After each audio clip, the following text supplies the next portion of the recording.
장마의 이 비 피해도 상당히 걱정이 되지만 얼마 전에 또 그 그로시 IAEA 사무총장이 우리나라에 오지 않았습니까? 그렇죠. 그런데도 그게 왔음에도 불구하고 이 후쿠시마 오염수 때문에 여러 가지로 또 불안해하시는 국민들이 많을 것 같습니다. 근데 제가 항상 하는 얘기가 있어요.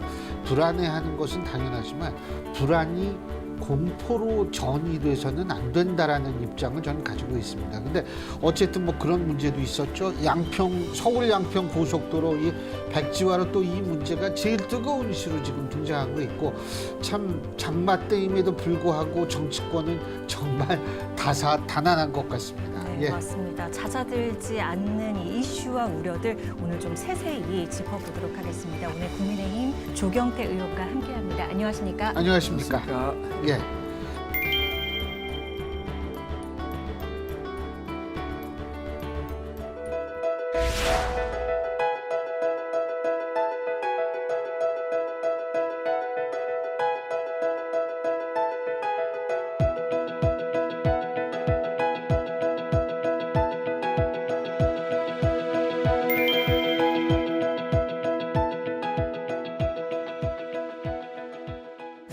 앞서 이슈 몇 가지를 지금 교수님이 언급을 했는데 이 서울 양평 고속도로 요 얘기부터 좀 해보도록 하겠습니다. 일단 원희룡 장관이 전면 백지화 선언을 했잖아요. 일단 이 발언 어떻게 평가하셨어요? 참고로 우리 의원님이 또 토목공학 박사십니다. 그러시죠. 그러니까 이게 박사시죠. 거의 그 전공자시죠, 뭐. 예. 아마도 그 하도 민주당에서 네. 이걸 이 공작 어찌 보면 이 부분을 정치적으로 자꾸만 활용하려고 하다 보니까 아마 원 장관 입장에서는 답답해서 그냥 뭐 백지화를 좀 선언했던 것 같은데요. 저는 이 대목에서 좀 드리고 싶은 말씀은 그 후쿠시마 오염 처리소도 그렇고 서울 양평간 고속도로 건도 그렇고 잘 모르는 사람들이 정치인들이 나와가지고 비전문가들이 나와서 감나라 배나라 하는 모습을 보고 제가 이제 국어 사전을 찾아봤거든요. 무식하다는 표현하고 무지하다는 표현을 찾아보니까 딱 그게 맞는 그 적절한 단어더라고요. 왜냐하면 알지도 못하면서 이제 아는 체하고 뭐 그런 것 같은데, 그러면은 모르면은 배워야 될 거 아닙니까? 그 정치인들이 배울 자세들이 안 돼 있는 것 같아요. 그리고 더불어민주당에 있는 사람들이 토목을 어떻게 알겠습니까? 그죠? 옆에서 기동량으로 들어가지고 몇 마디 뭐 하는 그런 수준의 이야기일 텐데, 그 양평 그 고속도로는 이걸 정치적 이해관계를 떠나서 과연 어느 노선이 타당한가를 갖다가 이걸 깊이 공부를 해야 되는데, 그도 말씀드리지만 정치인들은 무식하다 보니까 또 무지하다 보니까 이 알려고도 하지도 않고 또 배우려고도 하지 않는 게 지금 우리 정치권의 현실이라고 저는 생각을 합니다. 그 보실 때 뭐 세 개의 안이 있었다 네. 그러더라고요. 네. 근데 이제 언론에선 원안과 삼안 뭐 이런 얘기를 하더라고요. 어떤 게 더 낫다고 그 보십니까? 언론도 보면은 예. 좀 무식한 언론들이 많잖아요. 예. 우리가 원안이라고 표현하는 것도 좀 예. 저는 무식한 표현이거든요. 예. 원래 우리가 어떤 그 건설을 할 때 예. 도로를 놓는다든지 어떤 뭐 사업을 토목 건축 사업을 할 때 처음에 저 사업이 타당한가 안 한가를 먼저 짚어보는 게 있습니다. 예. 예타? 그 아주 러프하게. 네. 그게 이제 예타라고 보더니 예비 타당성 조사거든요. 예. 예비 타당성 조사는 그 노선을 확정 짓는 게 아닙니다. 확정 짓는 게 아니고 저 사업이 될까 안 될까 한번 툭 던져보는 거거든요. 거기서 예타에서 통과돼야만이 이제 그 사업이 착수가 되는데, 네. 그 사업 착수할 때 그때 이제 올바른 진짜백이 이제 노선이 이제 확정되는 거거든요. 그래서 지금 논란이 되는 것은 이제 그 북쪽으로 올라가는 이란이죠. 그쪽으로 가는 것이 좋은지 아니면은 지금 거의 확정적으로 이제 보는 이제 세 번째 안이 좋은지, 그것도 두 번째 중간에 또 가는 노선이 있어요. 그 세 개의 안을 가지고 논의를 쭉 했더라고요. 논의를 했는데 이 교통 전문가, 도로 전문가들 얘기는 첫 번째 제일 위로 올라가는 안은 이 그 강을 두 개를 건너야 됩니다. 강을 두 개를. 그러니까 이제 우리 서울 같은 경우에는 식수로 쓰고 있는 게 이제 그 한강이지 않습니까? 그래서 그게 상수도 보호구역이라고 하더라고요. 그러니까 교각이 들어간. 네네네네. 그래서 그러다 보니까 그쪽으로 가게 되면은 환경부로부터 환경 영향 평가를 받기가 상당히 좀 까다로운 게 있답니다. 그럼 그 건설이 늦어지겠죠. 예. 근데 이제 세 번째 안 같은 경우에는 제일 밑에 있는 안 같은 경우에는 다리를 하나만 건너면 되고, 그리고 이제 중간에 그 강하 아이씨인가 해가지고 그 이제 그 인터체인지를 하나 놓을 수 있는 그 위치 부지가 있다는 거예요. 그 있고 그리고 이제 논란이 됐던 그 양평 JCT는 분기점이기 때문에 IC하고는 전혀 관계 없는 거거든요. 예. 200m 차이밖에 안 난다 그러더라고요. 3안 기준으로 할 땐 JCT와 IC가요. 그래서 이제 거기에 그 JCT 쪽에는 아시다시피 그거는 이제 사실 고속도로는 IC를 뺀 나머지는 사실은 혐오 시설이거든요. 예. 그 JCT가 있으면서 뭐 집가가 올라가는 것은 그는 허무맹랑한 주장이고, 문제는 뭐냐면은 1안보다도 3안이가 왜 좋으냐 했을 때 환경적인 측면이 하나 있고, 또 하나의 측면은 뭐냐면은 이게 교통량이 1안보다도 3안을 하게 되면은 교통량이 40%가 증가된다는 겁니다. 더 늘어난다는. 훨씬 더 늘어나는 거죠. 그래서 그 교통량이 40% 정도 늘어난다면은 BRC 면에서 경제성 면에서 훨씬 더 좋은 거거든요. 그래서 이게 저희들이 예산을 추정해 보니까 1안의 경우에 보니까 예산이 총 1조 616억이고요. 그다음에 3안의 경우에는 1조 753억이거든요. 그래서 일부에는 1,000억이 정해졌다. 이거는 너무 부풀려진 금액이고, 저희들 조사해 보니까 한 137억 정도 정액됐는데, 137억이 정해됐지만은 교통량은 40%가 증가되고, 또한 환경적인 측면에서 훨씬 더 환경을 보존할 수 있는 이 영역이 있기 때문에 저는 3안으로 가는 것이 기술적 관점에서 봤을 때는 훨씬 더 유리하다 이렇게 보는 거죠. 어떻게 백지화를 철회할 가능성은 어떻게 보십니까? 저는 이 부분을 이렇게 저처럼 설명을 시키고 또 정치인이 나와서 이야기하면 안 됩니다. 그 전문가가 나가서 어떤 게 더 좋은가라고 판단하면은 아마 정상적인 뇌 구조를 가진 전문가들은 저는 3안을 저는 너무도 기술적 관점에서 저는 3안으로 가는 것이 가장 타당하다 이렇게 보기 때문에 물론 원희룡 장관은 아주 이제 너무 이제 야당에서 말도 안 되는 공세를 하니까 백지화를 선언했지만, 저는 개인적인 입장에서는 이걸 조금 더 공론화를 시켜가지고 이거는 좀 추진하는 것이 좋겠다 이런 생각을 하죠. 그 공론화에서 1안과 3안 두 개 놓고서 뭐 공론화 또 과정 거치는 것도 좋은 방법 아니겠어요? 그렇습니다. 그래서 그걸 가지고 아까 제가 무식하다는 표현했잖아요. 예. 무식한 자들과 또 그 지식을 가진 사람들과의 그 토론을 하면은 당연히 전문적인 지식을 가진 사람들이 예. 승리할 수밖에 없을 거고요.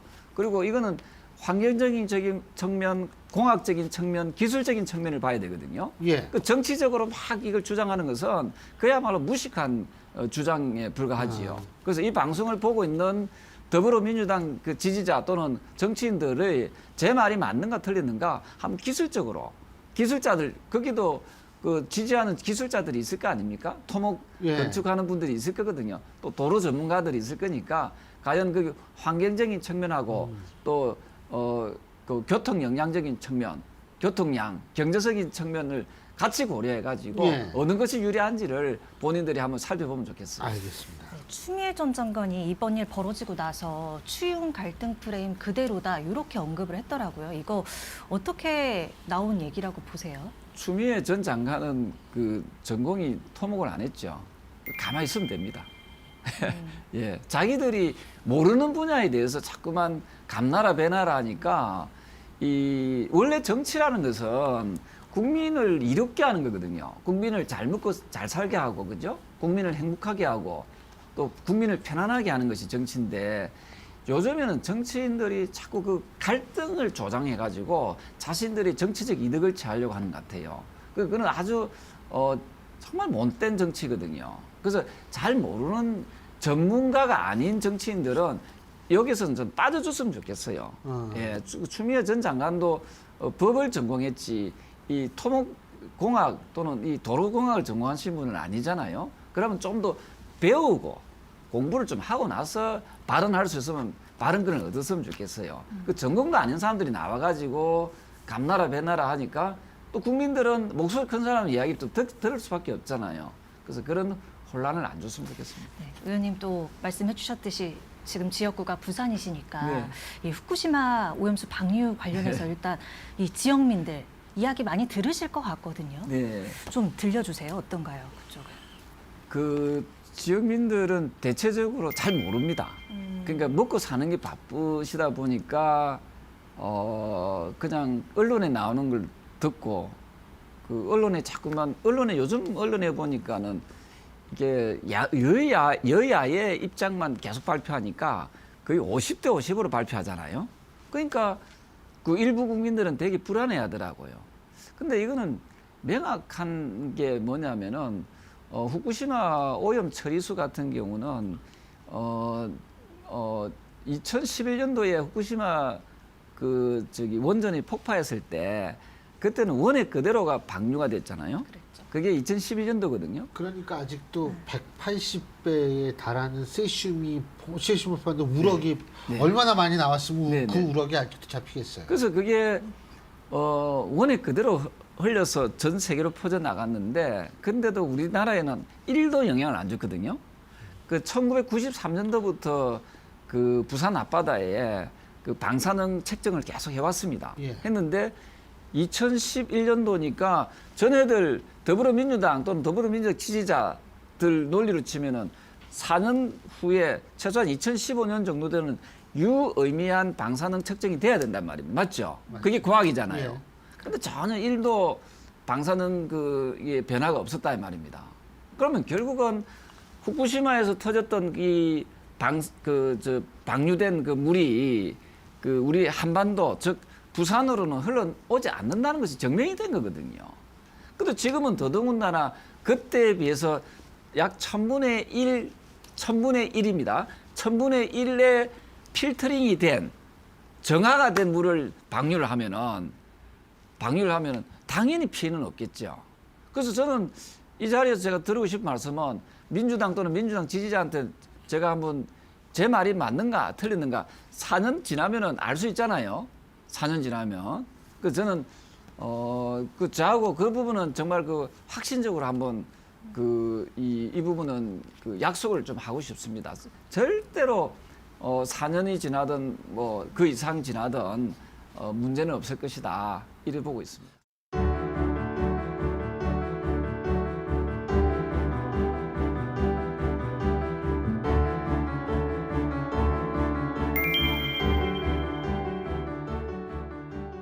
근데 제가 한 가지 여쭤보고 싶은 게 후쿠시마 관련해서 그 그로시 네, 뭐죠? 총장. IAEA 네, IAEA. 사무총장이 우리나라에 왔잖아요. 근데 이제 거기에 어제 민주당 의원들하고도 만났는데 그거 보셨어요 혹시? 아니 뭐 그 뉴스는 접하셨어요? 뭐. 그로시 사무총장 오신 것 그리고 예. 또 그 좌파 시민단체에서 반대하고 하는 모습은 제가 봤습니다. 저런 일을 왜 할까? 제가 부산 살지 않습니까? 예. 저희 부모 형제가 부산에 있습니다. 예. 네. 걱정하면 제가 더 걱정하겠죠. 제가 얼마나 건강 염려증이 있는지 제가 설명해 드리겠습니다. 코로나 왔을 때, 예. 2020년도에 코로나 상황이었습니다. 예. 국회의원들이 야외에서 300명이 야외에서 사진을 찍었어요. 예. 단체 사진. 한 번씩 찍잖아요. 예, 예. 단체 사진 찍을 때 야외니까 마스크 벗잖아요. 300명 중에서 마스크를 안 벗고 찍은 유일한 정치인 조경태입니다. 그럼 제가 만약에 후쿠시마 오염 처리수가 문제가 있으면 제가 가만히 있겠습니까? 그렇죠. 네. 이재명 더불어민주당 의원은 지역구 어디입니까? 인천이지요. 인천이죠. 저는 부산이지요. 부산이죠. 걱정하면 제가 더 많이 하겠죠. 예. 왜 남의 지역구를 건강을 왜 제가 걱정해도 할 건데 그런 오지랖을 왜 넓히려고 합니까? 그리고 이게 해류라는 게 아시죠? 해류. 네. 지금 방금 말씀하신 대로 후쿠시마는 어디 있는가 하면 시청자 여러분께서도 후쿠시마가 어디 있는지 한번 지도를 한번 보십시오. 일본의 동북부 쪽에 있습니다. 그죠? 예. 동북부 쪽에. 맞습니다. 동북부 쪽에 있는데 이걸 그 연안에서 1km 떨어진 데서 방류를 합니다. 처리를 예. 해가지고 방류를 했을 때 이게 쿠로시오라고 들었잖아요. 네, 쿠로시오 해류. 해류를 예. 따라서 이게 그 북태평양 해류를 다시 탑니다. 예. 북태평양 해류를 타고 다시 캘리포니아 해류를 타서 그렇죠. 다시 이게 서쪽으로 이제 북적도 해류를 따라서 그렇죠. 해류를 통해 서쪽으로. 쭉 한 바퀴 시계 방향으로 돈다 이 말입니다. 그래서 2021년도에 지금 그 국회의장이 지금 더불어민주당이 예. 하지요. 그 국회를 장악을 어디서 합니까? 민주당이 장악했지요. 민주당이 장악하고 있는 국회의 입법조사처라고 있어요. 예. 2021년도에 후쿠시마 오염 처리수가 방류됐을 때 가장 크게 피해 있는 국가가 어디냐 하고 발표를 했습니다. 뭐 기억이 지금 안 나시겠지만 아니, 저도 그거 시청자 여러분 봤어요. 그거 꼭 찾아보십시오. 발표를 했는데 가장 큰 피해를 받는 국가가 어디냐면은 미국과 캐나다입니다. 그렇죠. 예. 그런데 미국과 캐나다 국민들도 가만히 있는데 예? 피해가 상대적으로 아주 적은 우리나라에서 지금 이걸 계속 갈등을 부추기는 저희가 어디 있느냐. 바로 내년 총선을 저는 겨냥한 아주 정치적인 공세라고 생각하거든요. 그래서 이게 바로 못된 정치예요. 못된 정치. 그러니까 제가 최근에 일주일 전에 이재명 더불어민주당 의원한테 지금 당대표 돼 있죠. 제가 그러면 여러분들 주장이 맞으면은 내하고 토론을 한번 하자. 예? 누가 더 무식한지, 누구 말이 맞는지 토론하자. 제가 페이스북에도 글을 올리고 제가 각 그 역 있잖아요. 예, 예. 역마다 제가 현수막을 붙여놨어요. 아. 현수막을 대형 현수막을 붙여놨어요. 근데 아직 답이 없거든요. 자기들 주장이 진짜 정당하고 옳다면은 저의 공개 토론을 왜 거부를 합니까? 시간이 없어서 그렇습니까? 그 시간이 없는데 왜 그 후쿠시마를 가지고 밖에 나가서 데모하고 있습니까? 데모할 시간은 있고 토론할 시간은 없습니까? 그만큼 자신감이 없는 거거든요. 이걸 가지고 자꾸 억지로 반일 감정 프레임이잖아요. 반일 감정 일으키고 또 우리 국민들 또 이 건강에 대해서 불안하게 만들어 가지고 옛날에 그 뭐 강우병 그 사건입니까? 예, 예. 그것처럼 이걸 자꾸 부풀려 가지고 자신들의 정치적 이득을 취하려고 하는 그런 자들을 우리는 뭐라고 부르는가 하면은 정치꾼들 또는 정치 몰입해라고 저는 감히 말할 수 있습니다. 그래서 정치꾼이 안 되려고 하면은 정말 국민을 위해서 봉사하는 자세가 돼야 되고 또 국민들한테 덜 불안하게 국민들을 안심할 수 있도록 할 수 있는 그런 정치를 해야 되지 않을까 해서. 지금 이재명 대표 언급을 지속적으로 하셔가지고 지금 이낙연 전 대표도 오고 하지만 이제 민주당을 둘러싼 이슈들은 굉장히 많은 상황에서 이재명 대표가 돌파구를 찾을 수 있을까? 이런 좀 생각이 들더라고요. 어떻게 보십니까? 저분은 뭐 끝까지 내년 총선까지 그 공천권을 행사하려고 할 겁니다. 예. 왜냐하면 자신의 뭐 여러 가지 좀 그 사법적인 리스크가 있지 않습니까? 그것을 보호하려고 할 거고 그리고 저분은 제가 이래 보니까 뭐 그렇게 뭐 공익적인 그런 차원에서의 정치를 하는 분이 아니고 오로지 자신들의 어떤 뭐 정치적 이득을 위해서 저는 하는 거라고 저는 보거든요. 그래서 아마 계속 더불어민주당은 이제 그 이재명 중심으로 당분간 내년 총선까지는 흘러가지 않겠나 이렇게 보고 있습니다. 근데 그 이낙연 전 대표의 귀국 얼마 후에 추미애 전 장관이 문재인 대통령과 이 전 대통령과 이낙연 전 대표를 이렇게 연속으로 언론의 표현입니다. 이거 제 표현이 아니고 연속으로 저격을 했다라는 언론 보도가 있는데 뭐 지금 5선 의원이시고 참 20년 동안 여러 가지를 다 보셨을 텐데 어떤 생각이 드셨어요? 그걸 보면서. 그래서 이제 나름대로 본인은 이제 좀 지금 현재 권력을 가진 당 권력을 예. 가진 이재명 쪽에 줄을 서서 뭐 잘해보겠다는 그런 마음도 있으시겠죠. 그리고 저는 이랬습니다. 뭐 여야를 떠나서 자신을 임명해서 그 임명했던 그러니까 장관까지 했던 사람은 끝까지 그 사람한테 충성하는 게 맞죠. 이해됩니까? 예, 예. 안 그랬으면 자기는 그때 장관하면 안 되죠. 하루를 하더라도 자신을 장관으로 임명해서 그 어떤 뭐 본인을 어쨌든 그 채용을 했다. 예. 했으면 선임을 했으면 그만큼 자신을 인정해 준 거 아닙니까?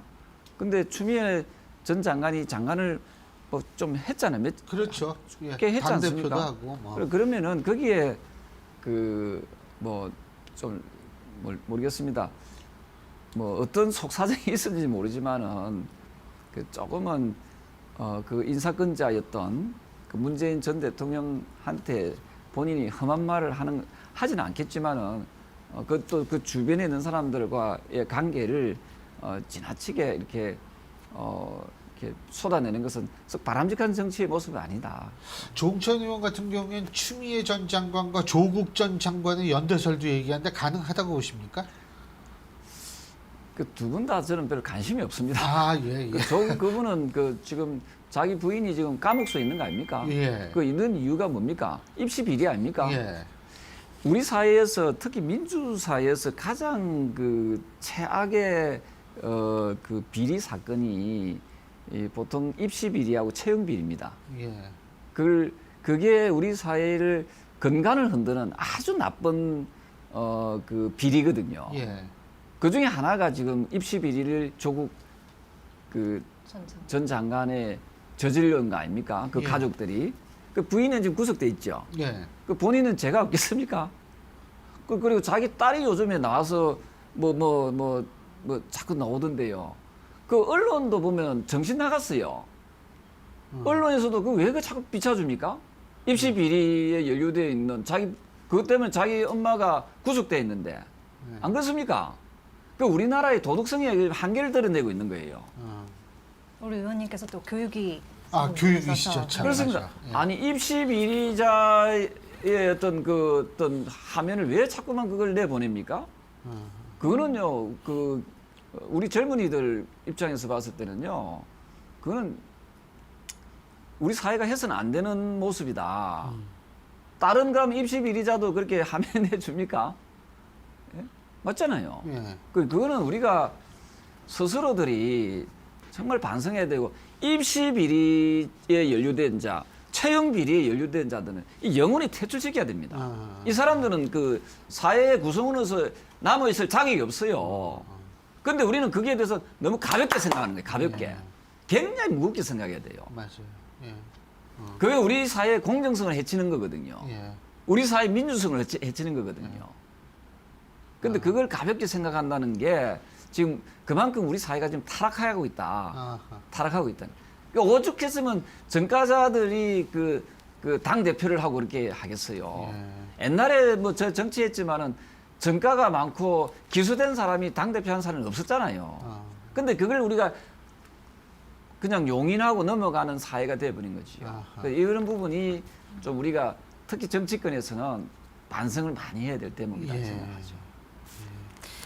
총선 얘기가 나와서 그런데 이제 뭐 멀다면 멀고 가깝다면 가까운 시점이 이제 다가오지 않았습니까? 가깝죠. 어떻게 10달밖에 보세요? 안 남았어요. 그렇죠. 국민의힘 어느 정도 예상하세요? 그래서요, 저는 그 시청자 여러분께서도 앞으로는 어떤 한쪽 정당에다가 완사이드하게 주는 그런 거 안 했으면 좋겠어요. 특히 서울, 경기도 마찬가지잖아요. 이 너무 한쪽으로 몰아주잖아요. 그렇죠. 이거는 그러다 보니까 정치인들이 오만해지거든요. 저는 제가 한 5선 의원 아닙니까? 예. 20년간 정치하면서 항상 느끼는 게 필요 없는 정치인들이 왜 저리 많았고 우리나라가 정치인들이 너무 많아요. 300명이잖아요. 그중에 비례대표가 47명이잖아요. 예. 저 사람 정치 안 하면 좋겠는데 하는 사람들이 너무 많아요. 그래서 비례대표를 없애고 47석이잖아요. 그럼 일부 막 볼멘 소리로 비례대표만 없으면 됩니까? 저는 당연히 지역구도 없었으면 좋겠어요. 그래서 우리나라 정치인들이 한 200명 정도면 좋겠다. 200명. 원래 우리 국회 있잖아요. 국회의사당이 설계될 때는 국회의원이 남북한이 통일됐을 때를 상정해가지고 300명 기준이거든요. 통일됐을 때. 지금 우리 통일도 안 됐잖아요. 예. 그 200명이면 딱 맞습니다. 어. 그 200명 정도 안팎으로 해가지고 좀 타이트하게 정치를 해야지 숫자가 많으니까 자꾸 쓸데없는데 모르면서 아는 척하고 아까 말씀드렸던 서울 양평간 고속도로도 모르면서 아는 척하고 그죠? 아하. 후쿠시마 오염 처리수에 대해서 모르면서 아는 척하고 예, 그거는 전문가들한테 맡기면 되거든요. 전문가들한테. 그 정치인들이 조금 더 자기 지역구에 열심히 하고 봉사하고 또 그 자기가 노력 안 하면은 다음 선거에서 떨어지기도 하고 그렇게 하게 만들어야지 된다. 우리나라가 대통령 중심제지 않습니까? 예. 대통령 중심제를 하는 나라에서 비례대표가 있는 나라는 우리나라밖에 없어요. 없잖아요. 예, 맞습니다. 그래서 비례대표는 이거는 저는 없애고 예. 그 지역구를 좀 재조정해서라도 좀 숫자를 좀 줄였으면 좋겠다 해서. 아, 그렇군요. 어쨌든 지금 또 하나 이제 간단하게 여쭤볼 게 청문회를 앞둔 사람들이 있죠. 김용호 통일부 장관 네. 내정자죠. 아직 네, 네. 청문회를 안 지났으니까. 이건 어떻게 보세요? 이 민주당 쪽에서는 굉장히 좀 너무 강성이다라는 얘기를 많이 하는데 어떻게 보십니까? 글쎄요, 뭐 그분들이 주장이 강성이란 주장이 뭔지는 모르겠지만 예. 일단 인사권자가 일단 그 지명을 한 거잖아요. 그러면은 지켜보고 예. 못하면은 그때 뭐 우리 국회가 탄핵할 수 있는 게 또 있잖아요. 많이 하죠. 그러니까 예. 해보지도 않고 예. 강성이라는데 누굴 위한 강성이야 이 말이에요. 예. 북한에 대한 강성은 또 한번 지켜볼 만하지 않습니까? 네. 북한에서 왜 우리 남북 그 연락사무소 360억입니까? 예. 그 건물을 갖다 폭파시키지 않았습니까? 폭파했죠. 맞지요? 예. 그때 통일부 뭐 했습니까? 우리나라 재산이 날아갔는데? 예. 그리고 또 서해 공무원 앞바다에서 피격 공무원 사건. 피격 사건 났지 않습니까? 우리나라 그 공무원이 우리나라 국민이 생사람을 잡았어요. 예. 총살시키고 화형시켰습니다. 예. 통일부가 뭐 했습니까? 유순하게 가만히 있는 게 그 통일부 역할입니까? 어허. 그럼 이 어느 나라의 통일부입니까 이게? 예. 거기에 대해서 강력하게 항의하고 주장하고 우리 국민의 안전과 생명을 지켜내고 그렇지 않습니까? 예. 대한민국의 체제에 대해서 정당성을 주장하는 게 그게 통일부의 역할이다 보거든요. 어허. 그런 예. 측면에서 지금 그 김용호 내정자에 대해서 청문회도 하고 예. 또 이후에 한번 지켜봐 가지고 진짜 이 사람이 개인적인 비리 예를 들어서 조국 같은 사람도 장관하는데요. 예. 입시 비리에 연루돼 가지고 그죠? 자기 부인은 구속되고 예? 그래서 개인적인 비리라든지 문제가 있는 그 업무를 수행하면서 가지고 심각한 뭐 결정 장애라든지 장애가 있는 사람 같으면은 뭐 장관으로서 자격이 없다라고 보지만은 단지 그냥 그 전에 했던 그 발언을 가지고 문제시 삼는 것은 이거는 좀 잘못되지 않았나 이렇게 보는 거죠. 알겠습니다. 근데 어쨌든 우리나라 정치는 일이 많아가지고 이렇게 우리가 이 프로그램 이거 오늘은 뭘 얘기할까 고민하지 않게 만들어서 참 좋긴 좋습니다. 어쨌든 이런 와중 속에서도 정확한 그 시각과 합리적인 시각을 계속해서 좀 보여주시길 바라겠습니다. 네네. 예, 오늘 말씀 잘 들었습니다. 네, 고맙습니다. 감사합니다. 고맙습니다. 예, 정말 일도 많고 말도 네. 많고 여러 가지가 우리나라 정치권인데요. 이런 때일수록 우리 유권자도 합리적인 시각을 가지고 정확하게 사안들을 판단하는 지혜가 필요할 거라고 봅니다. 제가 항상 하는 얘기가 있잖아요. 나이 들어 보니까요. 똑똑함으로 사는 것이 아니라 현명함으로 사는 거더라고요.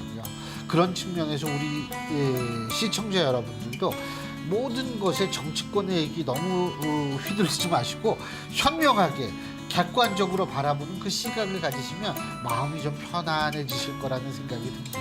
네, 예. 오늘도 귀중한 말씀 들어봤고요. 저희는 다음 이 시간에 인사드리겠습니다. 함께해 주신 여러분 고맙습니다. 고맙습니다.